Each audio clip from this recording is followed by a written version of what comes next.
So ఇప్పుడే మనకు మరొక బ్రేకింగ్ న్యూస్ అయితే రావడం జరిగింది. రోడ్డు ప్రమాదంలో 2 మృతి, 15 మందికి గాయాలు.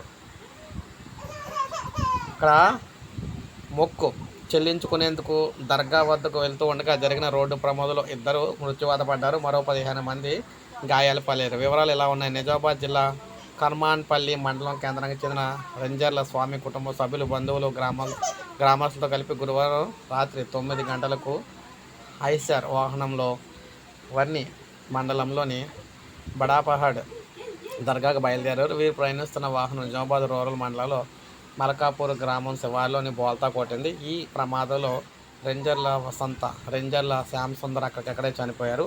ముఖ్యంగా 15 మందికి గాయాలైనాయి అనమాట. ఇందులో 2 మహిళల పరిస్థితి విషమంగా ఉన్నట్లయితే తెలుస్తుంది. రెండిళ్లకు పెద్ద దిక్కు శ్యామ్ సుందర్ అనమాట. ముఖ్యంగా చూసుకుంటే ఆయన అయితే చనిపోవడం జరిగింది. ఇప్పుడు 2 కుటుంబాలు అయితే దిక్కు లేకుండా అయితే పోని. మొత్తంగా ఈ విధంగా చూసుకున్నట్లయితే తెలంగాణలో ఘోర ప్రమాదం అయితే సంభవించింది. మనకు అప్డేట్ అయితే వచ్చింది. ఒక లైక్ చేయండి, సబ్స్క్రైబ్ చేసుకోకపోతే మన ఛానల్ సబ్స్క్రైబ్ చేసుకొని ఫాలో అవుతుండండి. ఇలాగే మీకు లేటెస్ట్ అప్డేట్స్ అన్నీ కూడా అందిస్తూ ఉంటాను.